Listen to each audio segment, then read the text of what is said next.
This episode of Let's Dig Deeper podcast is supported by the University of Copenhagen's School of Archaeology.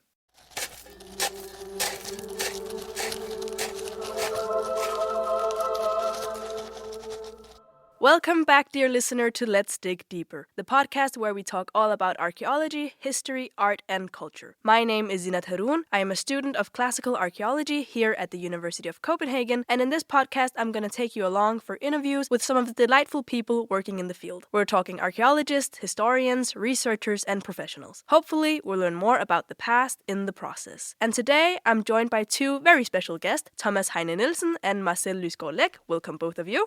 Thank you. And Thomas, you are a philologist and you've been a lecturer here at the Saxo Institute for over 23 years. If you say so. You're a scholar of the ancient Greek world and you got your PhD from here, the University of Copenhagen. Mm-hmm.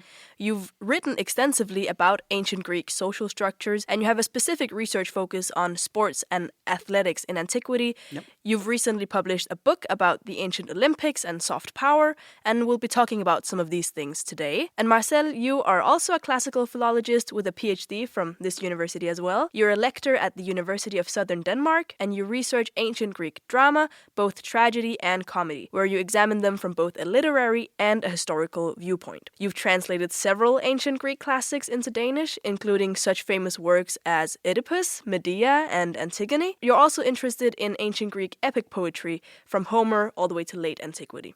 Yeah. And as you might have guessed, dear listener, today's topic is sports and athletics in ancient Greece. And before we really dig into today's topic, let's just first establish what we mean by sport in antiquity and in ancient Greece specifically. So to begin broadly, if we compare sport in antiquity to sport today, what are some of the most striking differences, Thomas? Yeah, there are numerous differences. Of course, also similarities, but the differences are ubiquitous. But so I'll single out just two. One is that it was an all-male game, that there's practically no women involved in ancient Greek athletics and sports. This is partly a function of the surviving evidence, because male classical authors tend to not be very interested in female matters. We know there was a little female sport on the margins, but our sources tend not to take any interest in it. But at the major events, at the big festivals, no women were there. At least in Olympia, they were not even allowed to watch the games. So it was an all-male party, and this is a major difference that would really strike people. Another, especially compared, I think, to the modern Olympics, is that all events were individual. There were no team sports in ancient Greek competitions. The Greeks knew team sports, but they considered it as a tool for raising kids and not for something that grown men competed in. So all events are individual, having man facing man. So I think these are probably the most remarkable difference, but there are numerous differences. And we'll talk about more of that in just a second. But thank you very much for that introduction. Now, let's dig deeper. So, what do we know about sport in antiquity? I imagine that we rely on both material remains like statues and ruins, but also textual sources like epic poetry. But does archaeology and literature give us the same picture of what sport meant, or do they tell different stories? From a textual point of view, the first evidence we have is from Homer and his Iliad. Yes. I'm not sure about the material here, because if you have a discus from the 8th century before Christ, I think it's gone now. For the really early period, what survives of material evidence is primarily a few examples of prizes. Yeah. That is, bronze vessels that originally served as prizes, with inscriptions making clear that they served as prizes. Discoi and javelin tend to be a little later. Yeah, so the tools of the sports are not there, but the prizes that they would have prizes, won. And you some have of the prizes are there, yeah. And in the Homeric Greek, you have epithets, aethlophoroi, of horses, so they can bring prizes. So there must have been something. And those epithets tend to be very old, far older than the material evidence. So clearly, of course, it's a problem how old the Homeric poems really are. But clearly some kind of tradition antedates the Homeric poems. But what that tradition looked like is open only to indirect reconstruction. So this is really difficult. Whether material evidence and the literary, mainly epic evidence, give different pictures or ascribe different meanings to the activity, I don't think they do, because it's all about meaning. So what athletes do is to ascribe a particular meaning to the activity and to victory. And this is visible in the Homeric poems as well, that kind of meaning that is ascribed. So there's not a major difference here. No. But not much material evidence survives. No. All right. And you've already talked a little bit about, some of the earliest evidence that we have for organized athletic competition being the prizes that they would have won mostly. And you've also said that we know some things about sport from literature.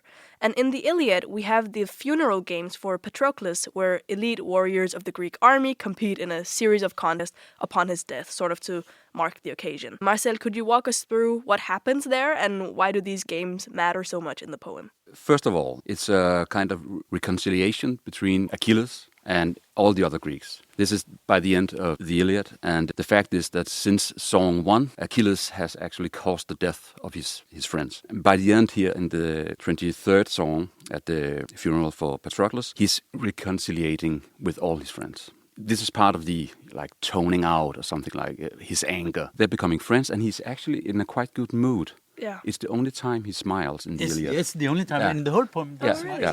That's another narrative point here, is we have to see all the heroes again. In the second song of the Iliad, you have the big catalogue of the ships. Yeah, the lineup. Yeah. And in the third song, you have the Psychoscopia. Agamemnon is pointed out, Ajax, and so on. And this is the final song where we meet them. So there's a lot of narrative points to make. But in the actual games, we have chariot race, we have boxing, wrestling, javelin, Bow shooting. and weightlifting, something like that. And did I say we have 8? I think it's 8. They resemble very much the later programs, Yeah. with minor differences. Yes. And of course, the chariot race is by far the most, not only the most Exciting, but also the prizes are by far the And the depiction takes up several hundred verses. and we have this discussion among the audience who's going to win. So it's They bet on the outcome. yeah. It's not only that this must be the first major sport event. We have commentators as well. Yeah, the spectators. Yeah. And one of the funny thing about all these games is that when we are in battle, we know that Ajax is the strong one. We know that Odysseus is the smart one. We know all these characteristics about the heroes.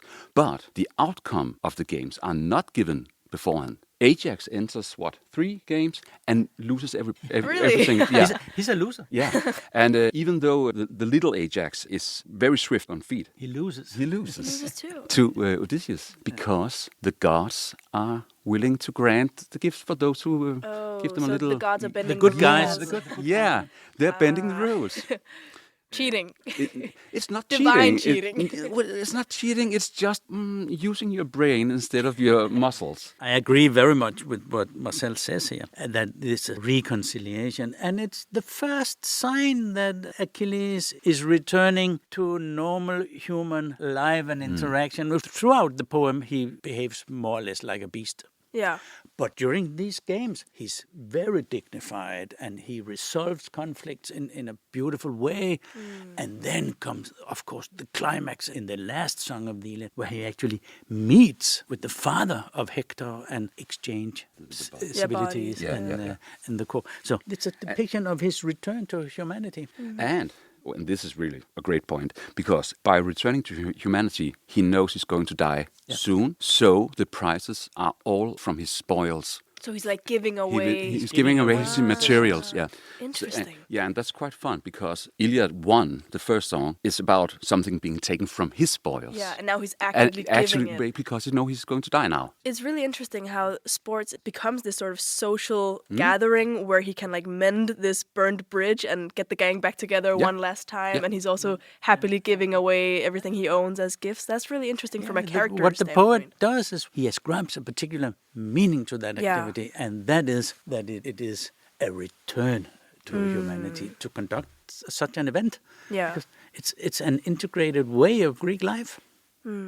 It really meant a lot. But do we see anything in the archaeological record that resembles what Homer describes in the poem of these sort of vast, very magnificent games? Or does this feel more like a purely heroic imagination, sort of more mythical in it? Is the poem exaggerating, I mean? No, it's just poetic. It's always exaggerating because everything is bigger and more beautiful and great. It was great already. Yeah. Right?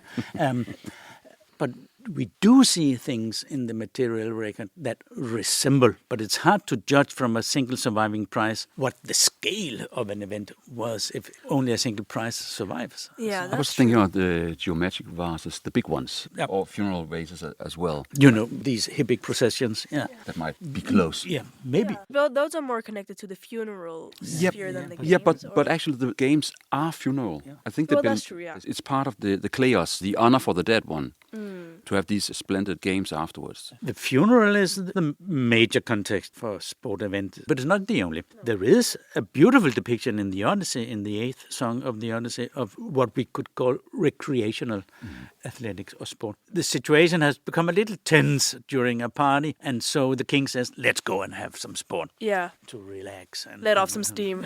Let off steam. For fun. For Yeah, fun. just for simply fun, recreation, yeah. There's no prizes, just have a good time. Another Homeric example, as you mentioned, the Odyssey, is this famous archery contest that Odysseus participates in when he finally returns home to Ithaca after 20 years. Marcel, what was this competition about? First and foremost, it is trial of strength arranged by Penelope to determine which of the suitors she's going to marry, because she believes that Odysseus is dead. Yeah, she's finally given up. Yeah, finally. And now he's actually home. Yeah. But He's in the room. he's in the room incognito as a beggar. The thing is, first of all, they have to string the bow. This bow is Odysseus' ancient, almost magical bow. So it's part of their strength. Are they really able to do this human force? And of course, they're not able to do that. No. The next thing is that when they have stringed the bow, they have to shoot through. Well, This is the it's a tricky little part. bit tricky. You have 12 axes Yeah. put up in a line, and then I think the axes are supposed to be hanging on the wall. So they have like this little Like keyhole. yes. And Odysseus is the only one who's able to shoot through these 12 axes. Shoot an arrow through the hole Yeah. of all 12, All 12. axe heads. String the bow and shoot the yeah. arrow. Yeah, That- and string it. Yeah, so it's the part of the physical force. Are they able to do it? And the technical force. Yeah. Are they actually good enough? Yeah, do they have the skill? The skill, yeah, to do this. And of course, Odysseus is the guy who does it. Yeah. But the thing is that they are all at a hierarchical higher place. They are princes from all the... And he's just a beggar. at He's that just a point. He's posing as a beggar, Beggar. right? Yeah, Posing right, as a right, beggar, right. So there's a kind of contest also between the social layers here, and of course, class struggle you have here, and of course he's like throwing off his clothes and say, "I'm back, guys," and then he shoots them all. Yeah.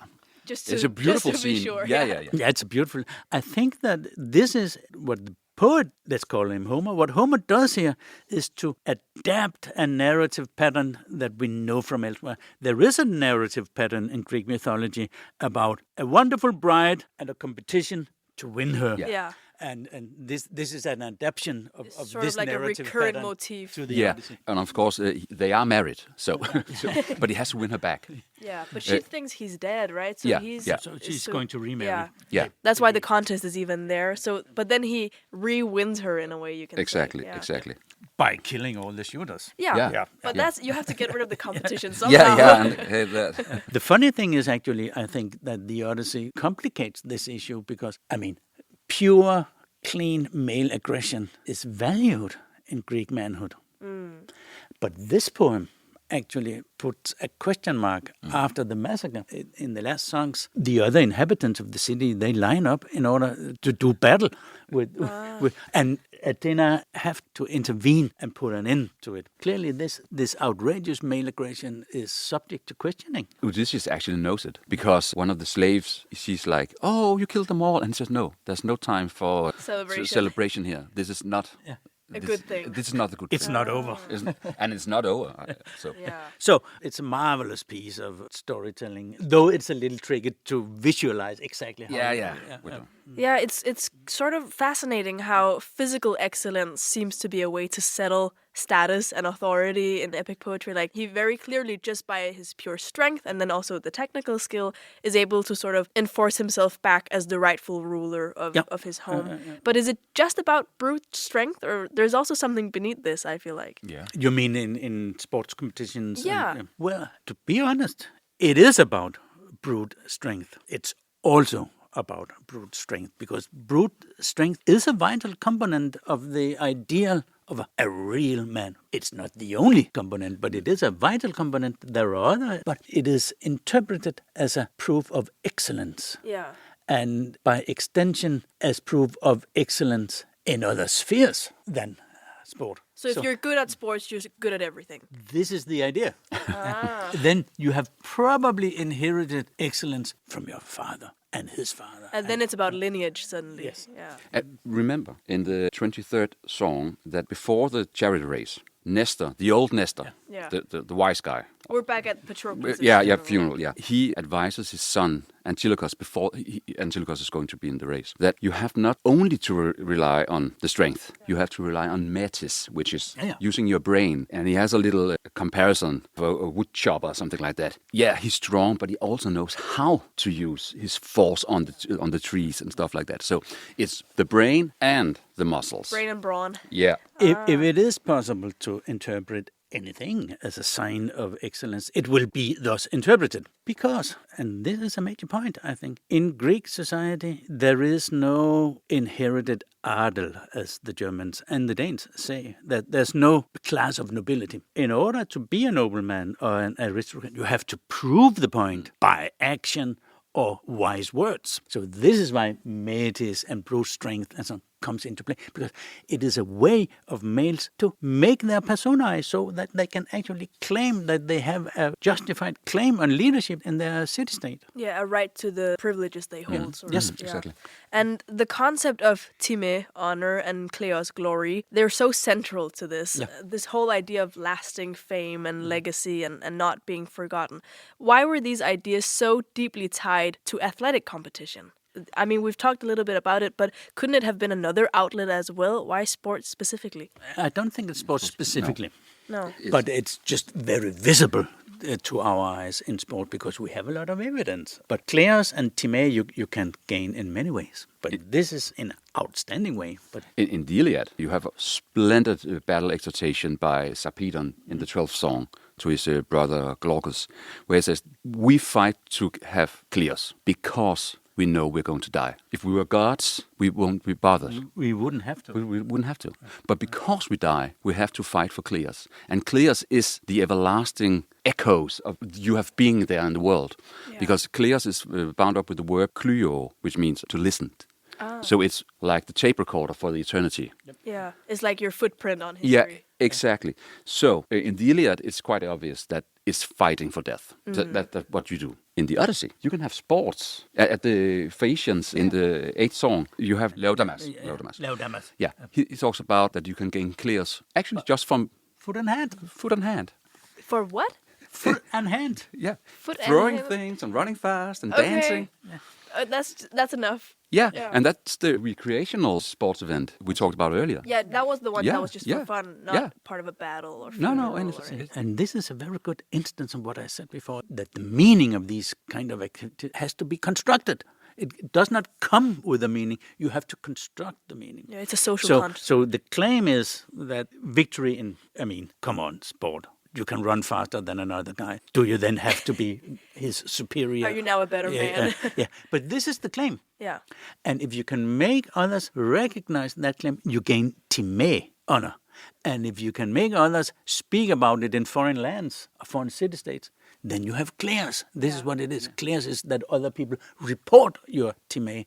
And this is what life is all about. The suitors in the Odyssey as well, they do some athletics, some discuss. The gods do it as well. And the gods as well, yeah. But when the suitors do it, it's for their tapsis, for their enjoyment. Just for fun again. They're bored. Yeah. They're eating They're and drinking sitting all around day. Odysseus' They're bored. house Yeah. doing nothing.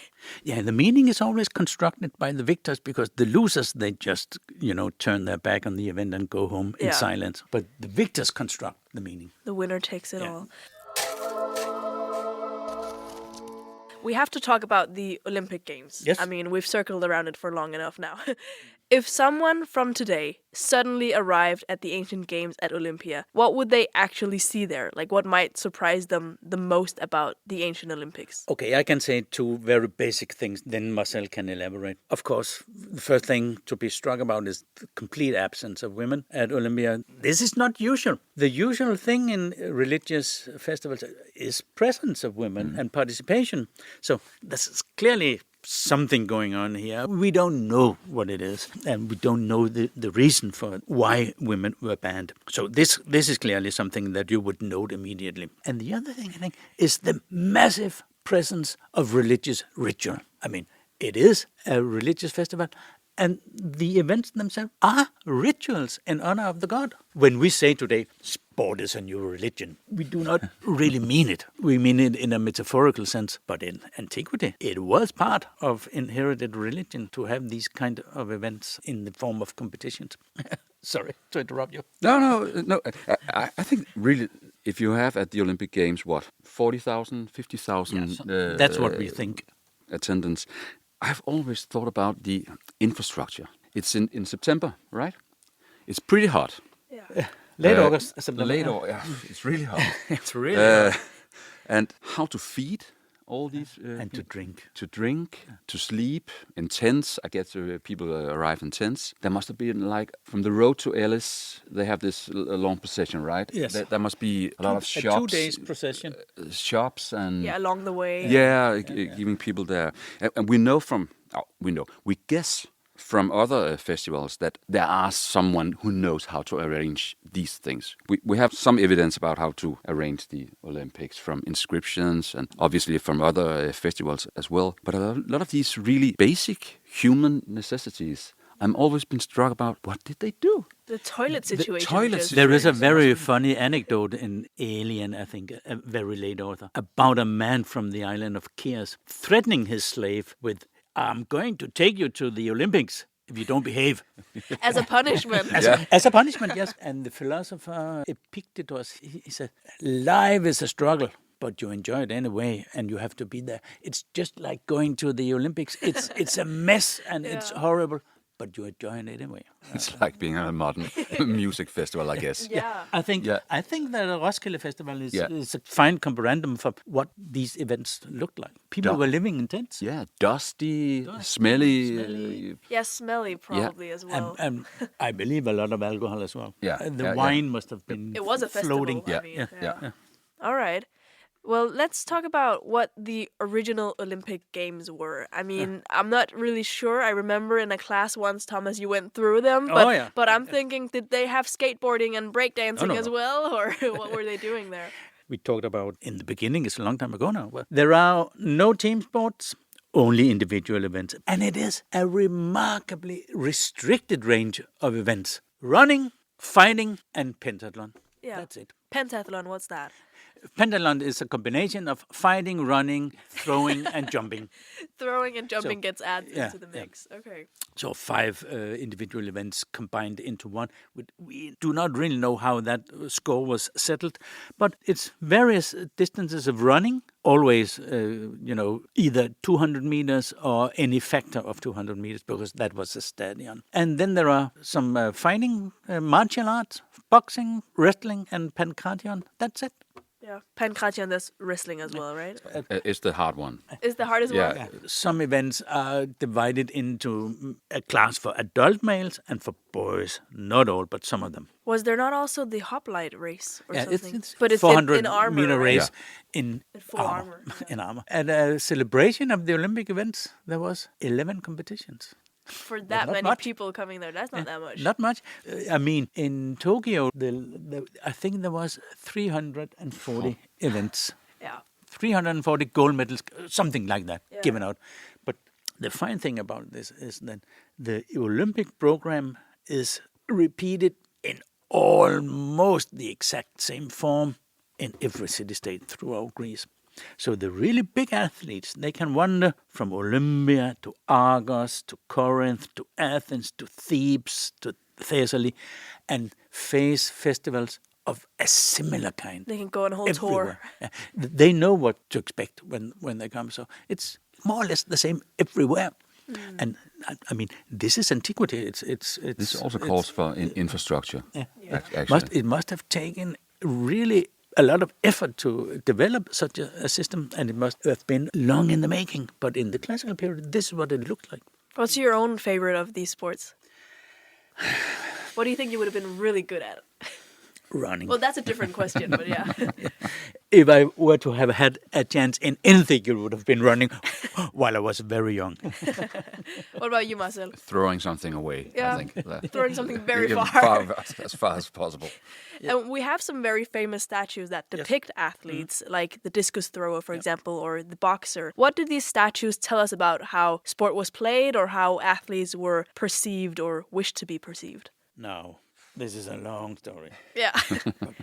Regrettably few statues depicting athletes survive. We know from the written evidence that they were there in the hundreds. But from Olympia, not a single survives. We have Roman copies of what we believe are Roman copies of some, not many, but some. Of these few, only few depict the event itself. The event itself is hardly ever of interest to artists.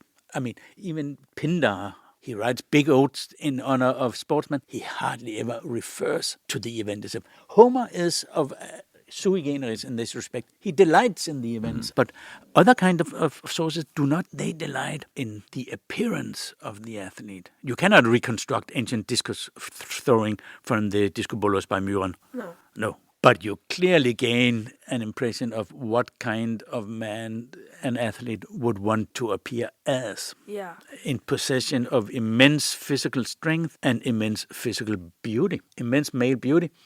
And these are other vital ingredients of manhood. Brute strength, wise words, beauty. So what they depict is the ideal, is how they want it to be perceived. So if you want to have a report of an ancient chariot race, you have to go To Homer. or to Sophocles' Electra. It's beautiful. There's actually a fake report. It's Orestes. He's coming back to kill his mother, but he's in incognito. So he reports he has an urn with the ashes, with some ashes, which he says is Orestes' ashes. And he reports an elegant retelling of a chariot event with a great crash. Yeah, okay. And that is actually some of the thing about chariot races. They were Crashes. extremely It's really dangerous. So, of course, they delight in that. And Sophocles is really doing his best here. He's at his apex in this. He's really good. Yeah, he's really good. So he's telling the story of how Orestes crashed and Yes, died. yeah. And Crashed now and I'm was bringing killed, you and his that- ashes. This is why I stand here with an with Oh. this ashes. Yeah, and he says, he was so great. He was a Lambros. He was shining all the way. And then crashed. Yikes. This is how ancient athletes were perceived, as flashes of light. Yeah. They are mostly depicted from at a distance as a flash of light. And The same actually goes for Hippolytus in Euripides. Hippolytus. He actually dies in the chariot as well. He genuinely died. Yeah, but this is not in a race. It's just because Poseidon makes a big bull out of the sea, which frightens his horses, and then he's thrown off, and the chariot crashes, and he's torn to pieces. Yeah. Yeah, but he was shining like a star. Yeah. Before he died, he Yeah. had this short moment of glory. That exactly. we and how would a bronze statue out in the open with the gleaming sun of Olympia right down on it, and these were also rubbed with oil, and they must have been flashes of light. Yeah. Pindar depicts the athletes always as flashes of light. He appeared as a great flash of light to the spectators. Yeah. Yeah. You had to be there. Yeah. It's like a miracle, an epiphany. So far, our conversation has been mostly centered around male athletes and these very masculine ways of seeing power and glory. And Tom, as you said, women were not at the Olympics and not very much in athletics in general either. But there are some instances of women competing in these tournaments. And one of them is the first female Olympic victor, who was called Cynisca of Sparta. Yes. What do we know about her? First of all, note that she was a double equestrian victor. She could compete in horse races because it was not mandatory for the horse owners to be present at Olympia. A king of Cyrene, say, in Egypt or Northern Africa, could send horses to Olympia, and then he would be conceived of as the competitor. Yeah. Even if he was not present, this was what she took advantage of. So she sent in horses in her own name, and they were let compete. Who was she? She was a princess? She was a member of one of the Spartan royal families. She was the daughter of a king and the sister of two other kings. She was upper class. Yeah. So she must have been immensely rich. This is basically what we know about her, that she must have been of the extreme upper class. She was a member of the royal family. She must have been rich, and she competed. How do we know about her? We have an epigram celebrating her victory. She says, "My father was a king and my brothers were kings, and now I'm the first woman to win this chariot race." So this is after her victory. She has this inscription. She puts up a statue at Olympia with an epigram in exactly the same way as male victors do. So as far as we know from the surviving evidence, there's no sign that she was a proto-feminist or anything. No. She just used the system to her advantage, really. She used that, of course, has potentials for feminism, of course, but it was apparently not something that she lived out in other spheres of life. But was this something that sort of opened the floodgates for women to compete, or was this still very limited instances of women competing? I mean, what does this story with Lysgaard, what does this tell us about women's involvement in athletics? Not really a thing, but it tells us a lot about the elites. That it is the money. If you have enough money to a horse chariot, just to have horses in antiquity is like having a Ferrari. Yeah. They're really expensive. So it's also a part of the elite to show off. Alcibiades, he has like, what, seven chariots entered in one race. It's very often like this, that in monarchies, and Sparta was a monarchy, that it's more important to belong in the right circles than what gender you are. Yeah. You can be a ruler, even if you are a woman, if you belong in the right place. So it's about wealth at the end of the day. Yeah. And in the Hellenistic period, that is the period after the classical period, we see new monarchies shooting up in the Greek world, in particular the Ptolemies in Egypt, and women of the Ptolemaic family, they compete in horse races at Olympia, in Delphi, in Athens. So they have family means. It becomes sort of more accessible to rich women, I guess. Status, family background, money. That's maybe some of the things still relevant today, you can say. But even the thing that in some cases women could actually control means. That's interesting.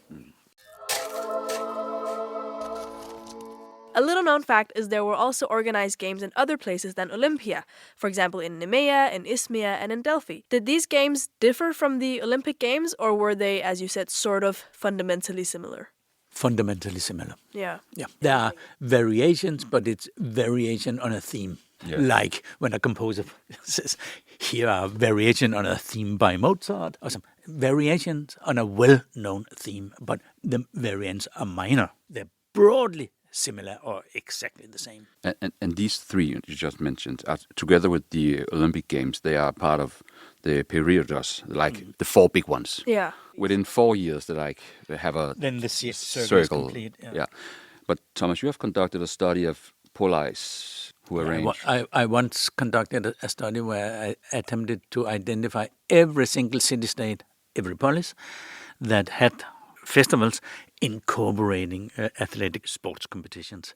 And as one could expect, the evidence is really bad in this respect, because almost all evidence relates to Olympia. But 10 years of searching in the sources produced 155 city-states for which we are either completely sure or almost sure that they had festivals resembling the Olympics. Of course, on a smaller scale, because not as famous, but they held them. Yeah, they held them, and they invested in them and used money.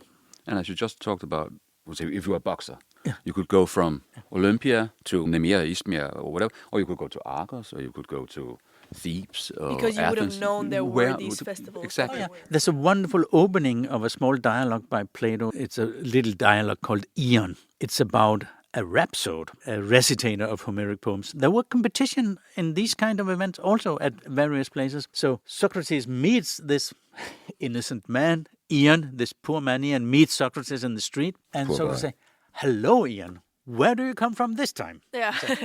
"I come right out of Epidaurus." "Oh," he said, "are the rhapsodic events at Epidaurus?" "Oh, yeah," he says, "the rhapsodic competition there, and I won." "Great," he says. "Then you are going to win at the Panathenaea as well?" "Yes, I hope so," he says. Yeah. So he has clearly come from Epidaurus to Athens to compete in the Panathenaea in recitation of Homeric So it's sort poetry. of a career, actually. Yeah, and where do they get the money from? Either they are all of them elite, Rich, yeah. or there are some money or something at least they Sponsors? Now, this guy, Ian, he does not seem very elite. He's No. really stupid. Yeah. But who knows, even elite can be dumb. There are, the Olympics and the competitions at Delphi, Nemea, and Isthmia are special in respect of the prizes because they do not give prizes. They give only a wreath of leaves. honor and clears. But other festivals give out money as prizes. And for musicians, the prizes are quite high. There's a surviving inscription from early 4th century Athens with a catalogue of prizes for the Panathenaea. Athletes get, these famous amphoras with oil, but musicians get cash. Yeah. And fine cash. So they are actually able to fund this lifestyle. Musicians can fund... If you're good. Yeah. Good musicians can... At most festivals, there are a prize only for the victor. But in musical festivals, there are very often prizes for runners-up as well. Okay. So that you can attract good musicians because you want to hear a symphony by Beethoven or whatever. Yeah.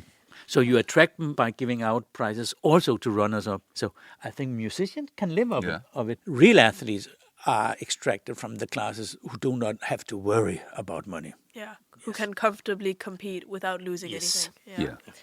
And if we look beyond just these big festivals, these major ones, what role did sports play in everyday life? Because for young boys in Athens, for example, we have records of them attending the gymnasium, which, fun fact, is where the word gym comes from, if I'm not wrong, where they would do not just physical exercise, but also have more standard education as well. What was gymnasium life like, and what do we know about it from the text or the remains? It's a lead again. It's a lead, and I think for youngsters from well-situated families would normally go to the gymnasium and spend most of their day there. It's a central hangout in any city for upper-class young males, and also for the somewhat elderly. It was a place of networking. Yeah. Only male. Again, only male, strictly yeah. male. Strictly male society. In many city-states, the city-state hires a trainer so that you can actually get some competent instruction in how to Someone do who things. knows what they're doing. Yes. Yeah, we have bases where you can see the trainer and they could be wrestling or doing something like that. Who would these trainers be? Would it be former athletes? Yeah, I guess or? so. Yes, those that we know are former athletes. So when you retire, then Yeah, you teach exactly. the new generation. Then you can become a paidotripes. Yeah. And what's that? That's a trainer. He's someone who wears out the children. Actually, it means that. Okay, who tires out Yeah, the yeah, children. exactly. Interesting. So clearly, it's a central hub for networking. Would you have to pay a fee or something to get in? No. So it was just sort of socially known that this is for the elites, but in reality, anyone could enter. I don't think that the poorest were denied access. They just did not turn up because they had to work. So it's the same thing as we said before. If you belong to a family that does not have to worry about money, then you can spend your time. Yeah, it's leisure and privilege. Yeah. And of course, then various things are attracted to the gymnasium because here are the well-situated youth of any city-state. So, and then you see philosophers flocking to gymnasia in order to get pupils. Yeah, sort of recruit new. Yeah, recruit new or to give lectures. Yeah, and we can actually see there's like a conflict going on in the 5th century. That what are they doing at the gymnasium? Are they doing gymnastics, athletics, or are they just becoming philosophers? Yeah, are they actually So doing fast. anything? Sophists, yes. And Aristophanes makes great fun of it. yeah, in his Clouds, yes, this they talk about how the philosophers, the sophists, they're coming to claim these young people who ought to be like big muscles and brown skin, masculine, and now they look like philosophers. Oh, They that's are not they're good. like grey and small and Oh, so they really don't like the direction that it takes when No. the philosophers enter No. the picture. All right. Well, we're reaching the end of this episode, but before I let you go, I'd love if you can each just highlight something that you'd like for our listeners to take with them from today. What's one thing you would like them to maybe rethink about ancient sport after hearing this conversation? Marcel, maybe you'd like to begin? Well, if some sport event is very dangerous, then people will love it and they will make poetry out of it. Yeah. Like Sophocles. I will point out another thing. I think what strikes me as important, it becomes more and more important to me as I think about it, is what I have mentioned a couple of times, that sport does not have a meaning. The meaning has to be constructed. And it is constructed by social mechanisms, that is by interaction, or by lecturing, and by putting up monuments and stuff like that. And clearly, sport in antiquity had a completely different meaning from sport today. But it's very often like this, that when you live in a culture, the meaning of anything seems natural and obvious. But it's not natural and obvious. It is constructed. So we could think about, as we go out and watch a match of football in the telly or at the stadium or whatever, what the meaning is and how it is constructed. Because the meaning is not a given. It's something that we add to the event. And what is it? Sometimes it's not even clear to us. So I think it's a good question. What is the meaning? And this is what my main interest in Greek athletics is at the moment, is what is the meaning? Actually, at the archery contest in the 21st and 22nd book of the Odyssey, the stringing of the bow is compared to a lyre. We're making the sound of the string. Yeah. And Homeric epics are supposed to bring pleasure and enjoyment for you. Tapsis. And the first thing we hear about these, when people are just using their discus, playing around with javelins or something, is that they're actually enjoying it. They use the verb of tapo. Tapsis, just like tapsis, they do for the music. So there's an interplay between the enjoyment. But by doing sports, we can actually all play some football. We can all play some tennis. Well, I'm really bad at it.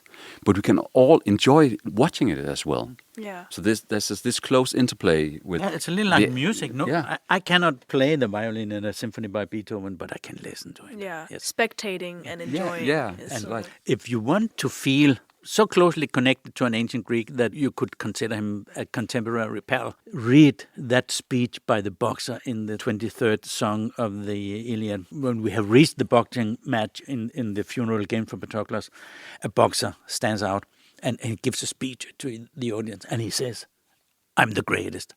Nobody can beat me. I'm the greatest. If anyone dares stand up against me, I shall put him to death."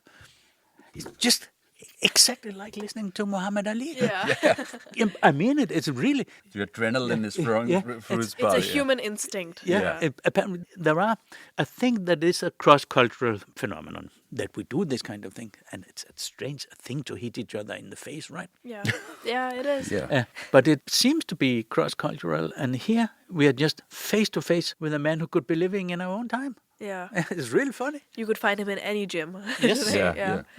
All right. Well, those were really great insights, and I am looking forward to going to work out very soon. Thank you both so much for coming on the podcast and joining me. Thank you for today. inviting us. And thank you, dear listener, for tuning in to this episode of Let's Dig Deeper. I hope you've learned lots and that you're maybe renewing your gym membership if you haven't already. If you have any questions or suggestions for the podcast, you can reach us at letsdigdeeperpodcast@gmail.com. Again, that is letsdigdeeperpodcast@gmail.com. Don't forget to subscribe to the podcast so that you never miss an episode, and find us on social media under the name Let's Dig Deeper. I am Zinat Harun, and I've been your host. You can reach me on Instagram at @z_archaeology. Thanks for tuning in. I'll see you next time, where we will dig deeper into another topic. Bye!